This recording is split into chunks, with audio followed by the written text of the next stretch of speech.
किस बेस पे है, कौन सा सेक्शन बेस है? 13वां केस है आपका एमसीएक्स स्टॉक एक्सचेंज।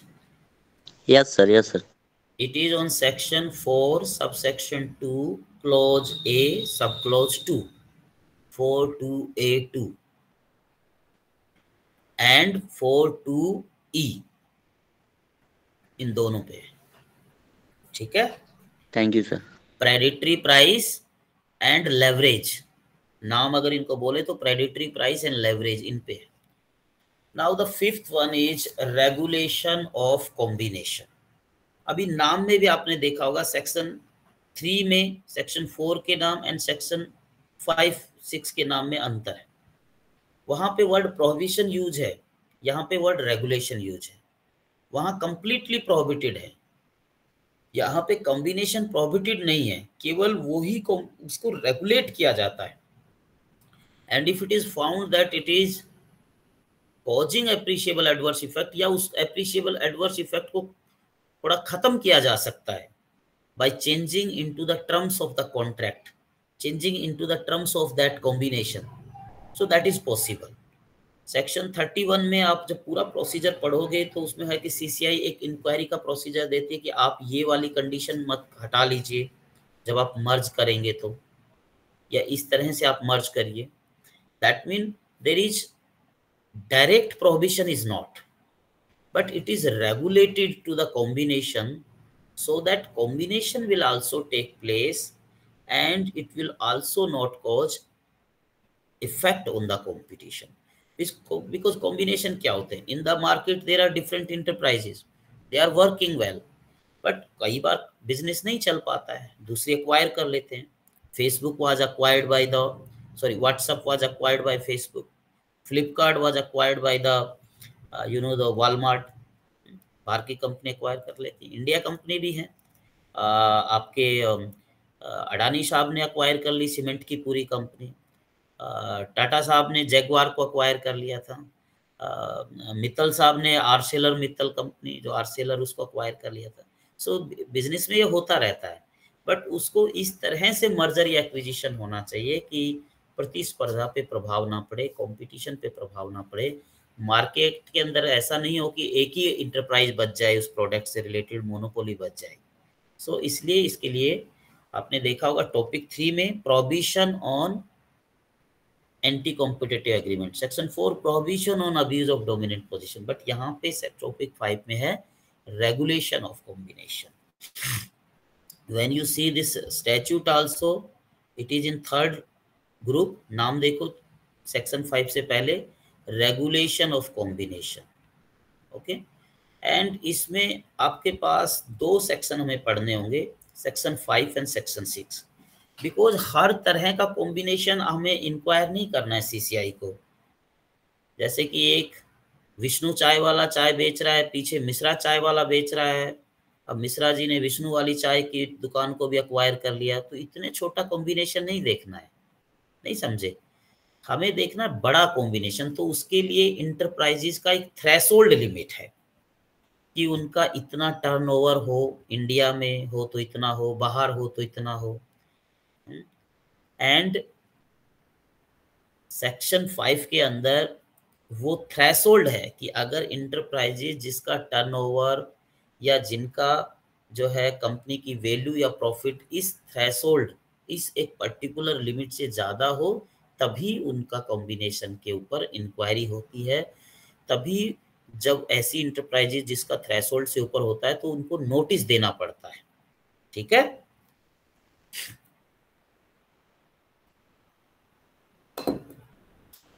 अब हमें टॉपिक 5 में सेक्शन कौन कौन से पढ़ने हैं, section 5, section 6, section 20, section 29, section 30 and section 31। Section 5 और 6 तो ऑपरेटिंग सेक्शन है, सब्सटेंटिव प्रोविजन है। 5 थ्रेशोल्ड बताता है और सेक्शन 6 प्रोहिबिशन करता है। ठीक है, सी सेक्शन 6, यहाँ तो ये थ्रेशोल्ड है, आपको पूरा दिखा होगा ना, acquisition party acquiring this value. And जब सेक्शन 6 यहाँ से स्टार्ट होता है No person or enterprise shall enter into combination which cause or likely to cause an appreciable adverse effect on competition within the market in India, and such combination shall be void. उसी तरह की language है जैसा section 4 में है। Provision है कि अगर कॉम्बिनेशन आपका एडवर्स करता है तो आपको नहीं करना है, ठीक है। नाउ आफ्टर दिस इंक्वायरी इसकी एंटी कॉम्पिटिटिव एग्रीमेंट और अब्यूज ऑफ डोमिनेंट से अलग है। उन दोनों की इंक्वायरी का एक प्रोसीजर है, इसकी इंक्वायरी का डिफरेंट प्रोसीजर है।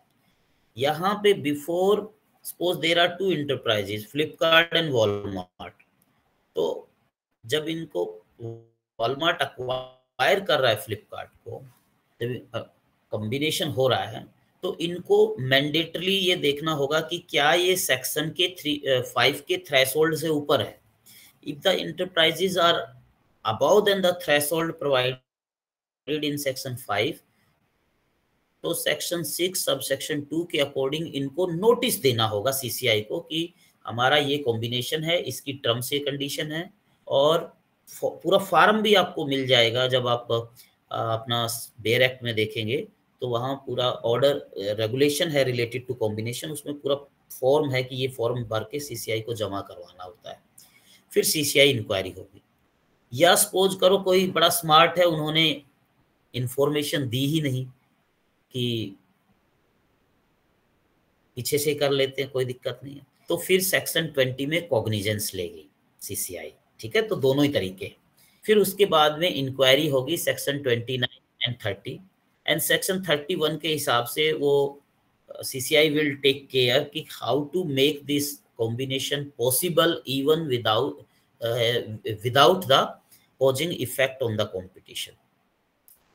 If enterprise without giving the notice enter into the combination and during the inquiry it is found that there was the combination that cause appreciable adverse effect, matlab there is the violation of section 6 subsection 1, so order can be passed. Not giving the notice itself is punishable under section 43 capital A of the Competition Act, and that is known as gun jumping, कि बिना notice के भी अगर आप करते हो ना, कि फाइनली ये निकले कि आपका कॉम्बिनेशन जो है वो कोई एप्रिशिएबल एडवर्स इफेक्ट नहीं कॉज करता, लेकिन क्योंकि आपने नोटिस नहीं दिया, ये अपने आप में भी ऑफेंस है, मतलब अपने आप में भी पेनल्टी अट्रैक्ट करता है। इसको गन जंपिंग बोलते हैं, सेक्शन 43 कैपिटल ए, ठीक है, जो पेनल्टी वाला सेक्शन है ना, चैप्टर है, उसके अंदर है।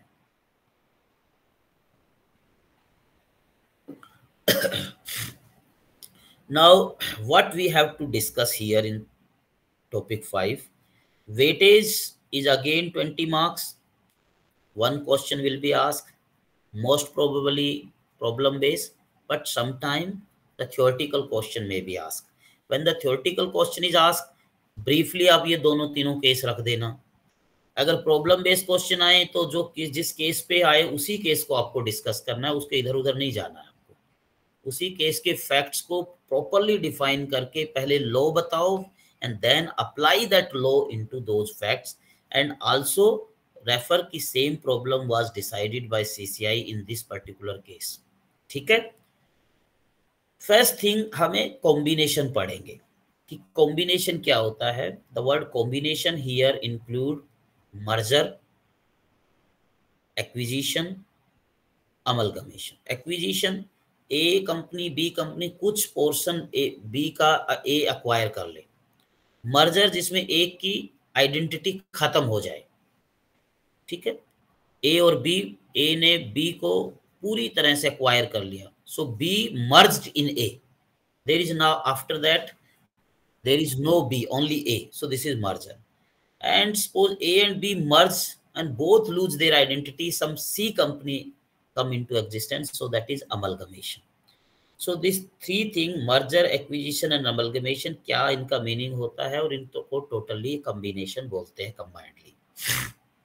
सेक्शन 5 में लिखा हुआ है। Then there are two types of the there are some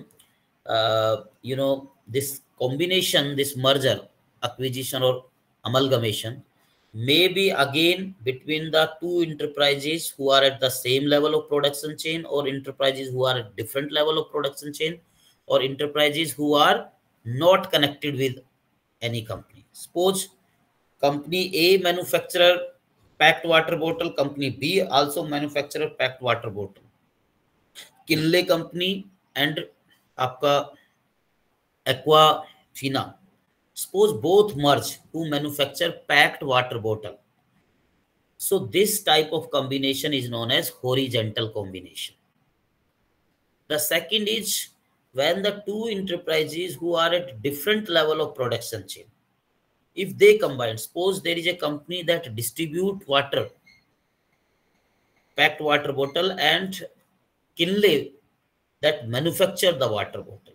So suppose Kinley acquire this distributor कि distributor अपना अलग से profit लेता है, मैं भी इसी को acquire कर लेता हूँ, ये profit भी मेरे हाथ में रहेगा. So जहां पे दो enterprises अलग अलग level of production chain है, अगर वो combine करती हैं तो ऐसे combination को हम vertical combination कहते हैं.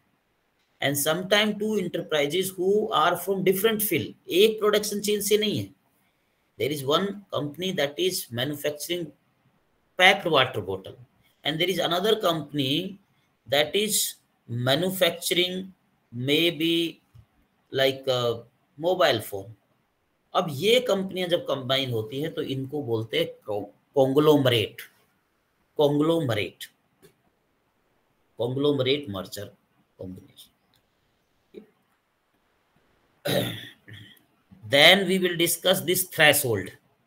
ये थ्रेशोल्ड जो सेक्शन 5 में है, कितने करोड़ का टर्नओवर, कितने करोड़ का प्रॉफिट, इंडिया में हो तो कैसे, आउटसाइड इंडिया तो उनके लिए अलग अलग थ्रेशोल्ड है. इसको ज़्यादा याद नहीं करना. And we always take care that we should not ask the question that is on the threshold, because ये लिखा हुआ है, रटना है, रटने वाले क्वेश्चन को क्या पूछना. क्वेश्चन पूछा जाता है प्रॉब्लम बेस्ड. 3 केस दिए हुए हैं. पहला केस है Etihad airways versus Jet Airways.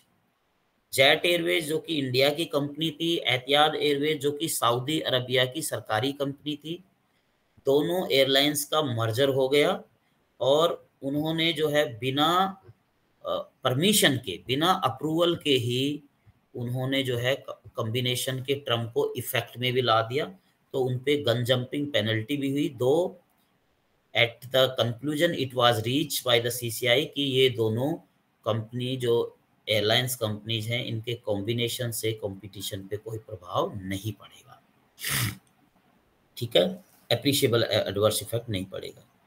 Second case is Sun Pharma, जो 16th नंबर केस है. Sun Pharma and Ranbaxy combination, both are well known companies in the field of pharmaceutical.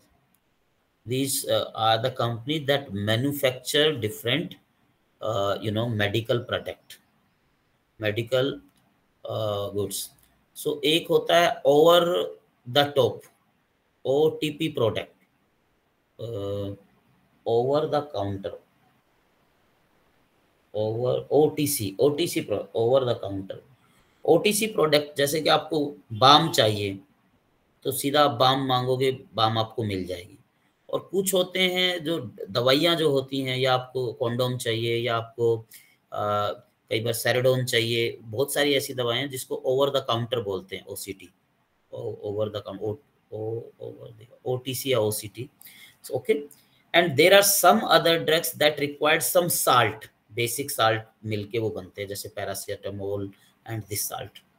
So when the combination of these two pharmaceutical companies, the notice was given, CCI made the inquiry and found with respect to some salt there is no adverse effect because there are some other companies also, so वो compete कर लेंगे.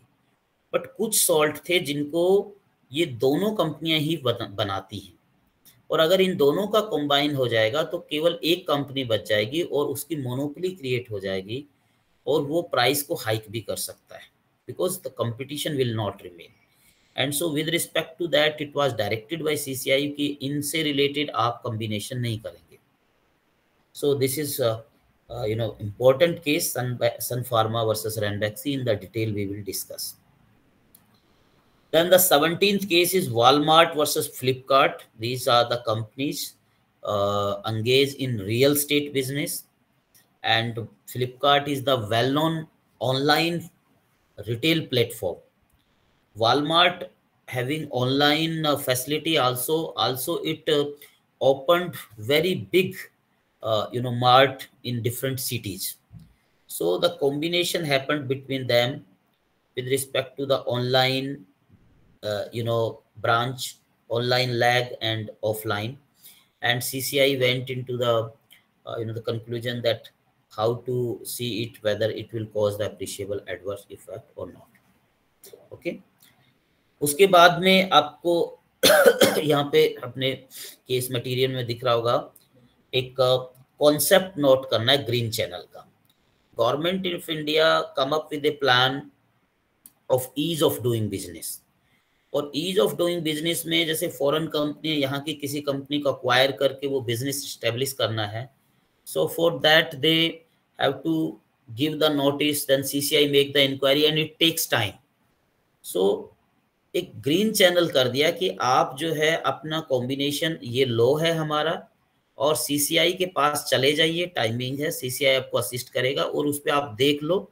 और अगर आपको लगता है कि आपका जो अक्वायर कर रहे हैं, आप जो टेक ओवर कर रहे हैं, आप जो मर्जर कर रहे हैं, मतलब जो भी कॉम्बिनेशन है वो कंपटीशन लॉ का वायलेशन नहीं है, तो आप you can go it through it. ठीक है, आपको प्रायर परमिशन लेने की जरूरत नहीं है, आपको अप्रूवल मिल जाएगा. ठीक है, so this is about regulation of combination. Question generally problem base यहाँ से आता है. Now come to the sixth topic. Sixth topic is leniency program and competition advocacy. This topic has two subtopics. First portion is with respect to leniency program. And leniency program से related केवल एक ही section है, section 46. Leniency program applied only when there is anti-competitive agreement, and that also with respect to cartel. So leniency program section 46 and that is related to cartel. केवल cartel में वो apply होता है, because cartel is like an organized crime in IPC. जैसे organized crime होता है ना IPC में, अगर 4 आदमी रॉबरी करते हैं तो रॉबरी होता है, पनिशमेंट कम होता है, लेकिन अगर 5 आदमी मिल जाएं तो वो डकैती हो जाता है, same robbery. Number of person will determine different offence, will constitute and different offense. So उसका रीजन ये होता है कि लॉ जो ऑर्गेनाइज क्राइम को दबाना चाहता है, खत्म करना चाहता है, because organise crime is much harmful to the society. Similarly organise wrong doing भी वेरी हार्मफुल है. जो एसोसिएशन वगैरह हैं, अगर वो इस तरह का एग्रीमेंट पे के साथ में अगर वो चीज़ें करेंगे तो मार्केट बहुत ज़्यादा डिस्टर्ब हो जाएगा. And so for cartel there is higher penalty. Section 27B में आप देखोगे कि penalty 3 times the profit they have made to the every member of the cartel, or 10% up to the turnover. And cartel में चीजें prove करना difficult है, because जब सारा ग्रुप है तो उसमें गद्दारी कौन करे, कैसे, तो it's very difficult. They regularly meet, तो ये एविडेंस भी नहीं यूज कर सकता कि मीटिंग तो होती है जी हमारी, तो हम तो अपने इंटरेस्ट के लिए मीटिंग कर रहे थे. डिफरेंट इंटरप्राइजेज अगर मीट करते हैं तो दैट में be taken as circumstantial evidences कि ए और बी दोनों आज मिले हैं तो कुछ ना कुछ खिचड़ी पक रही है. बट एक ही एसोसिएशन के मेंबर मिलते हैं तो वो तो ऑब्वियस सी बात है. सो इसलिए इनकी एकता को तोड़ने का एक उपाय है, और वो एकता को तोड़ने का उपाय क्या है कि इनको थोड़ा लालच दो, बेट. सेक्शन 46 कहता है कि if any member of the cartel give the information to the CCI. So जो सेक्शन 27 में अगर वो पकड़ा जाता और उस पर पेनल्टी होती, अगर आप इंफॉर्मेशन देते हो तो आपकी पेनल्टी 100% एग्जेम्प्ट है. So before CCI found it, any member of the association can go and to the CCI and tell, sir my lord, मैं तो इस पूरे झमेले में शामिल नहीं था, मेरे को तो ऐसे फंसाया गया है, but you know these are the wrong doer, और वो अपनी पेनल्टी से बच जाता है। तो इसलिए इसको लीनियंसी कहते हैं, लीनियंसी प्रोग्राम। अब लीनियंसी प्रोग्राम के लिए सेक्शन 46 है, 100% तक की एग्जेम्पशन है। लेकिन सपोज करो 4 पार्टी हैं जो कि हमारा इन रे cartelisation in respect of zinc carbon battery, जो हमारे जो सेल होते हैं, ड्राई बैटरी होती हैं जो हम यूज करते हैं, निप्पो एटसेट्रा, तो उससे रिलेटेड है। तो सपोज चार मेंबर हैं, चारों में ए भी इसी विचार के साथ चला गया, फिर बी चला गया, सी चला गया, डी चला गया कि we are giving the information.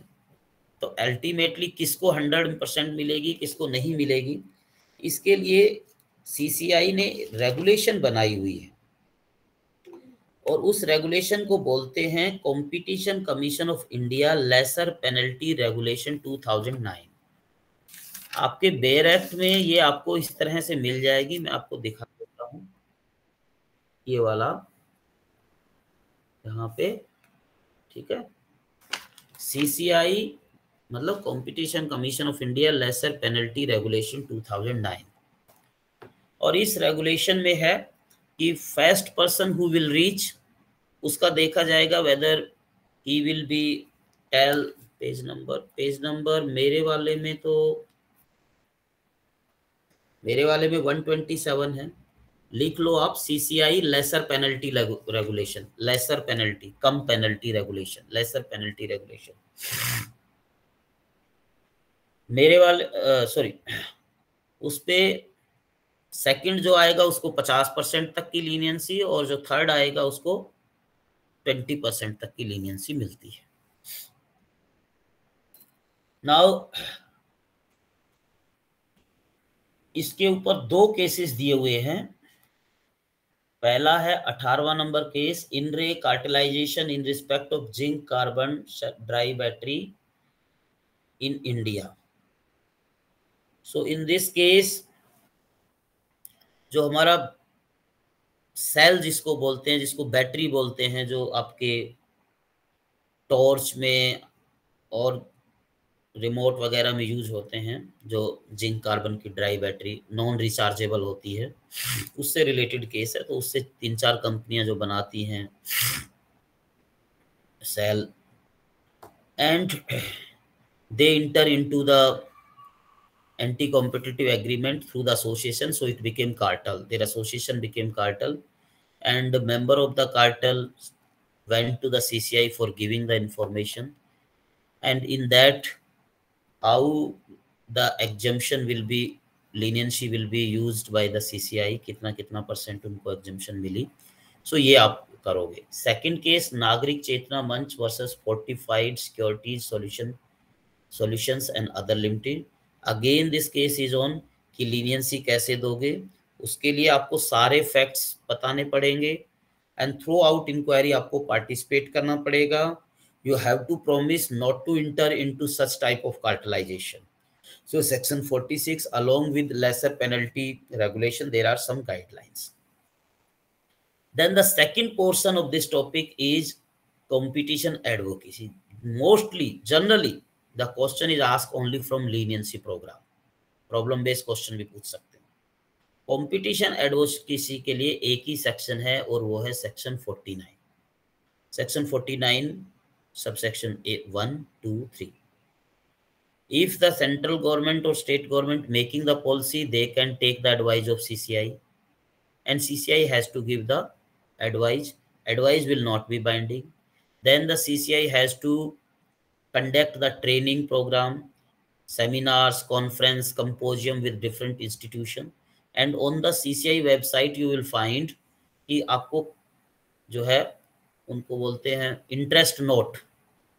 Any institution, अगर आप हम LC1 का भी कोई प्रोग्राम करवाना चाहते हैं तो वो फार्म करके उनके पास सबमिट करो, और वो इवेंट आपके कोलैबोरेशन से कर देंगे। कुछ साल पहले CLC में हुआ था। देन इंटर्नशिप वगैरह भी वो करते हैं, promoting research, issuing their pamphlets, advertisement etcetera, तो उसको हम कंपटीशन एडवोकेसी बोलते हैं। And for that page number 320 of your case material, there is concept note on the advocacy activities of the CCI. Section 49 and this concept note, if you read, you can attempt the question on competition advocacy. The last chapter is topic 7, and the weightage of this topic is also 20 marks. One question can be asked.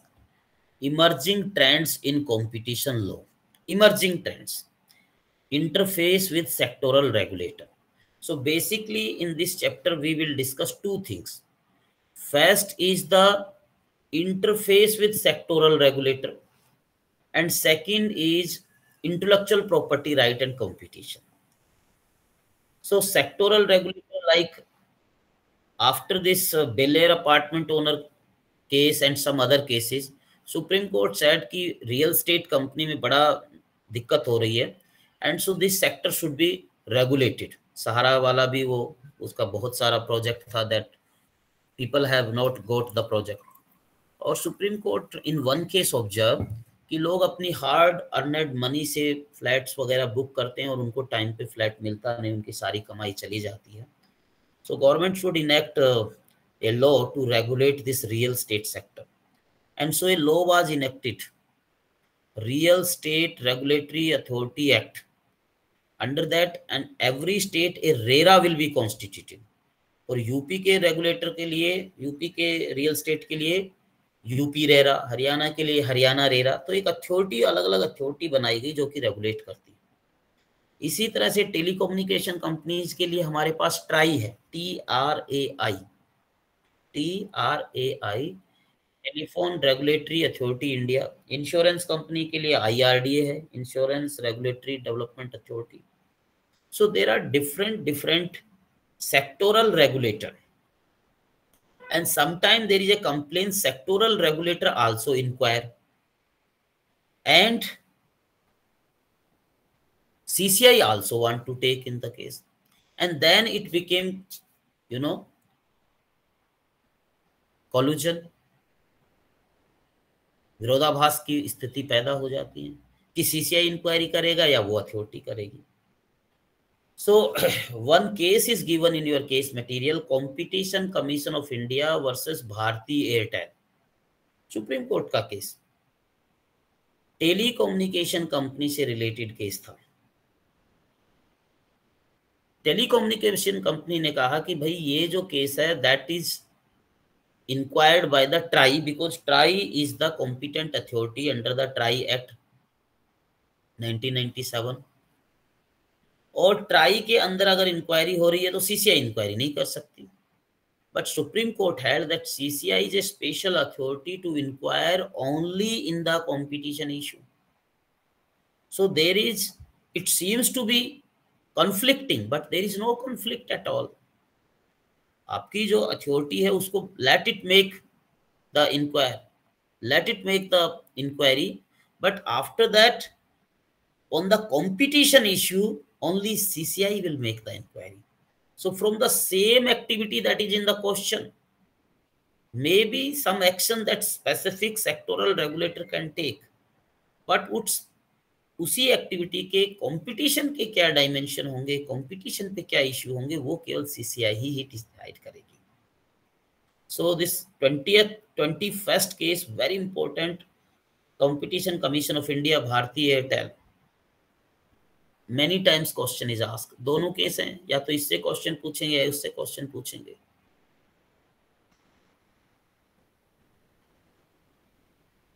Second portion topic 7 का IPR and competition law. Section 3 subsection 5, because suppose a person A discovered something and get the patent. So now the patent is a right that he got under the Patent Act, and under the Patent Act he got the exclusive right. Exclusivity is there. He can make contract with any person. When he will make the contract, it's not necessary that he will do the bidding or etc. Or it is an essential facility allowed by some also. So which case may sometime it seems to be that this agreement is hit by section 3. because it says that enterprises will not enter into the agreement that causes appreciable adverse effect. But this agreement, suppose during the corona time, suppose a company A has the example I'm giving, just company A के पास एक patent था जिससे कि corona की दवाई बन सकती है, लेकिन उसने कंपनी बी को ही लाइसेंस दिया, बाकी को लाइसेंस नहीं दिया, और बी उसको हाई दाम पे बेच रही है, या केवल बी उसको कम मैन्युफैक्चर कर रही है। बाकी कंपनी कहते हैं कि साल्ट तो हमारे पास भी बना पड़ा है लेकिन इसकी परमिशन नहीं है, अगर इसकी बिना परमिशन बेचेंगे तो केस कर देगा, violation of the patent. And so ये जो ए और बी के बीच में है, जिससे इन्होंने एक्सक्लूसिव राइट दिया हुआ है, दिस इज एक्सक्लूसिव डीलरशिप, इसके ये जो है ये तो सेक्शन 3(4) में हिट है, but because it is somehow related to intellectual property, और लॉ तो ऐसा नहीं बन सकता कि दो जो स्टैट्यूट है वो कन्फ्लिक्ट कर जाएं, इसलिए सेक्शन 3 में एक्सेप्शन है, सेक्शन 3 सबसेक्शन 5 में, that something that is related for the protection of intellectual property right, if that agreement is necessary for the protection of intellectual property right, only to that extent it is not hit by section 3। अगर वो agreement नहीं है तो चाहे वो agreement intellectual property right से के aspect से रिलेटेड हो, मगर अगर वो एग्रीमेंट आपके इंटेलेक्चुअल प्रॉपर्टी राइट के प्रोटेक्ट करने में कारगर नहीं है, से रिलेटेड नहीं है, तो वो सेक्शन 3 उस पर अप्लाई होगा। सो इसके लिए 20th केस हम आप डिस्कस करेंगे, Telefonaktiebolaget LM Ericsson versus CCI.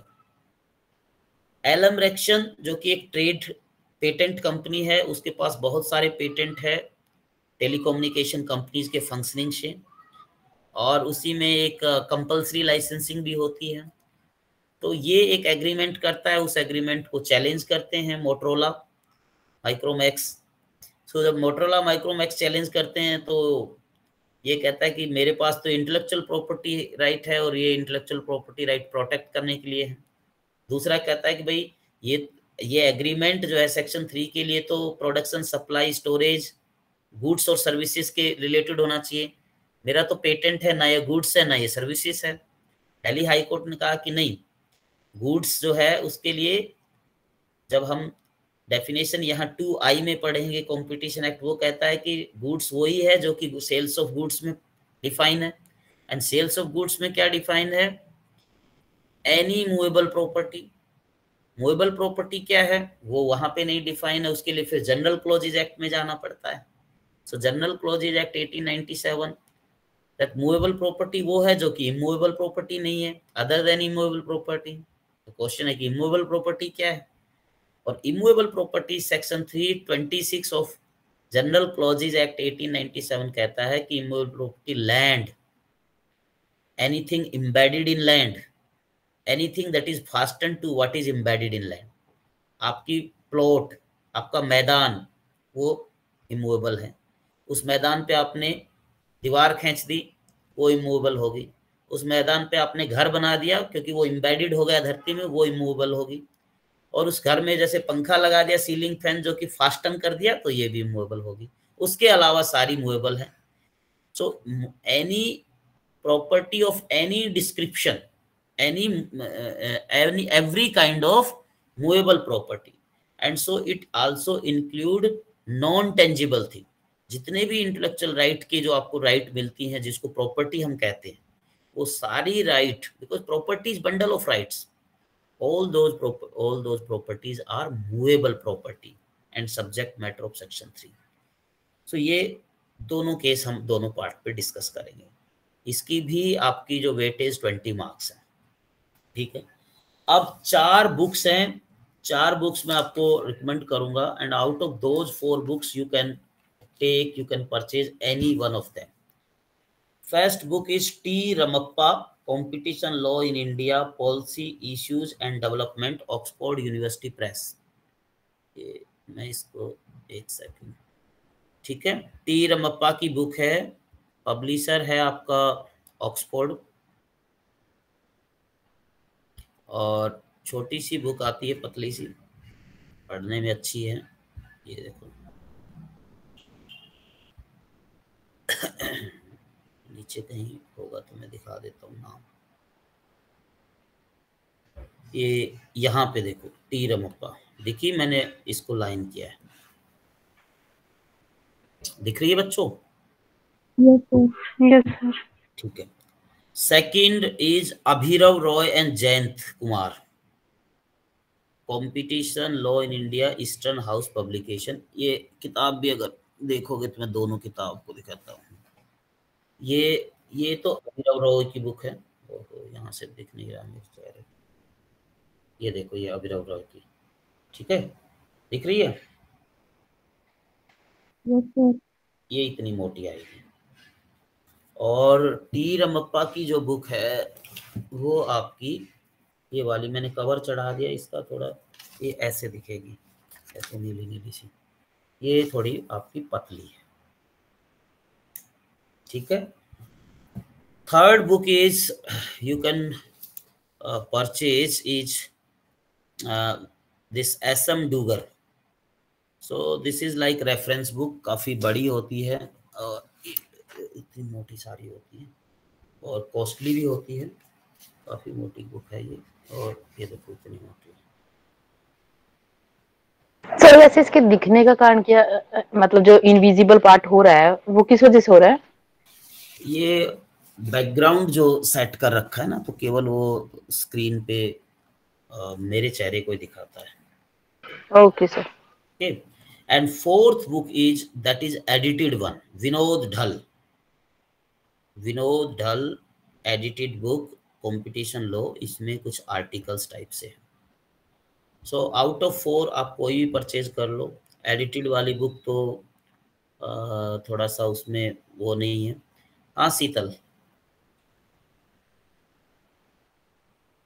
Sheetal put your question, नहीं पूछना, ठीक है। सर। उसके बाद में there is report of competition law review committee, July 2019। The relevant Ministry of Competition Law is Ministry of Corporate Affairs, MCA, and Ministry also constitute the committee to review कि जो हमने लॉ बनाया है वो सही से काम कर रहा है कि नहीं, उसमें क्या ड्रॉबैक्स आ रहे हैं, फिर उसी के रिकमेंडेशन पे अमेंडमेंट बिल पेश किए जाते हैं, फिर पास हो जाते तो एक्ट हो जाते हैं, and then they became the part of law. So 2019 में कंपटीशन लॉ रिव्यू कमेटी की रिपोर्ट है, उसमें बहुत सारे सेक्शन को पूरा रिव्यू किया है। जैसे सरकारिया कमीशन था जो कि सेंटर स्टेट रिलेशन को रिव्यू करता है कॉन्स्टिट्यूशन में, ऐसे ही अलग अलग कमेटी और कमीशन बनाए जाते हैं रिव्यू करने के लिए। So that you can also refer. Now there are some journals जो आपको यहाँ पे लिखे हुए मिलेंगे, Indian competition law review, competition law review, competition law insight. So पहले दोनों जर्नल है, competition law review and Indian competition law review. ये अगर आपको मिल जाए तो इनकी कॉपी पढ़ सकते हो। सीसीआई की वेबसाइट पे जाके भी आप जर्नल कर सकते हो, जो कि बहुत ही इंटरेस्टेड बच्चे हों, जिनको ज़्यादा इंटरेस्ट हो तो वो इस फील्ड में उस तरह के जर्नल, नए आर्टिकल पढ़ सकते हो। So this is all about syllabus, discussion about units, topic क्या क्या हैं, क्या क्या पढ़ना है, कौन से केसेस पढ़ने हैं, बाई एंड लार्ज उन केसेस में क्या होगा, ये सारी चीज़ें हमने 2 क्लासेस में पूरा डिस्कस कर दिया। कौन सी बुक्स आप पढ़ सकते हैं और कौन सी बुक्स आपको किस तरह से होगा। टी रमप्पा में प्रॉब्लम ये है कि इंडियन केसेस कम हैं, विनोद ढल में थोड़ी मोटी है, और लेकिन केस वाइज सेक्शन वाइज नहीं है।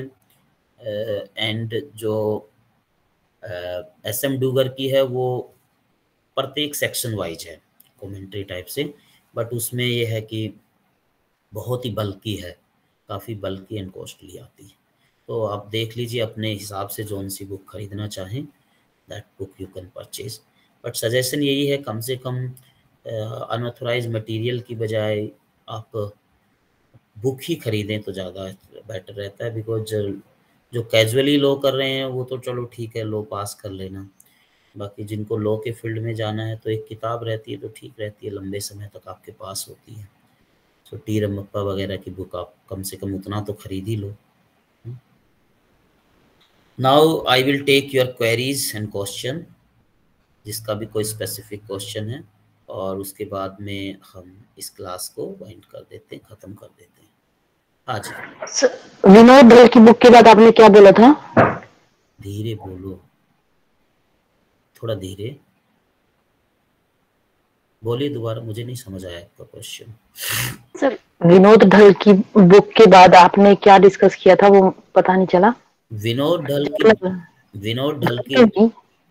ढल की जो बुक है वो एडिटेड है, मतलब उसमें एडिटेड का मतलब that is not written by a single author, this is there are different articles, different chapters written by different persons, ठीक है। अलग अलग चैप्टर उसके अलग अलग लोगों ने लिखे हैं चैप्टर वाइज। सो कई बार जब बुक लिखते हैं तो चैप्टर मंगवाते हैं ना कि आप इसमें अलग अलग लोग चैप्टर दें, उस हिसाब से वो, तो वो मतलब उस हिसाब से कवर नहीं करती एज ए टेक्स्ट बुक या एज ए LLB स्टूडेंट, वो सारी चीज़ों को नहीं कवर करती। बट जब आपको नॉलेज हो जाएगी सब्जेक्ट का तो फिर आप उस तरह की बुक पढ़ सकते हैं, ठीक है। Yes, any other question?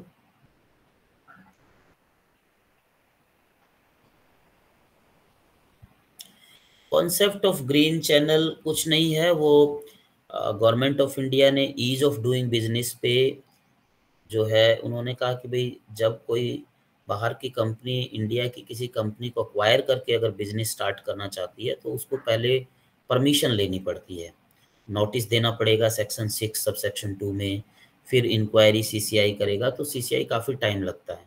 तो ग्रीन चैनल में है कि आप डायरेक्ट CCI ऑफिस जाओ, वहाँ टाइमिंग है, वहाँ जाके आप कंसल्ट कर लो और आप देख लो कि ये लो है और हम जो कर रहे हैं वो इसका वॉयलेशन नहीं है, तो ये आप करके वहाँ पे फॉर्म भर के दे दो और आप directly can do the thing. If later on it is found तो एक्शन हो जाएगा, लेकिन ऐसा नहीं कि प्रायर लेना ही लेना है परमिशन। आपको लग रहा है कि आप जो कर रहे हैं वो किसी तरह से कंपटीशन को प्रभावित नहीं कर रहा है तो इंक्वायरी बाद में होती रहेगी, आप अपना कॉम्बिनेशन कर सकते हो, ये है, ठीक है। डिटेल में उसको और पढ़ लेंगे बाद में जब पढ़ेंगे। ओके कीर्ति, एनी अदर क्वेश्चन? स्टूडेंट की स्ट्रेंथ धीरे धीरे घटती जा रही, क्या बात हो रहा है?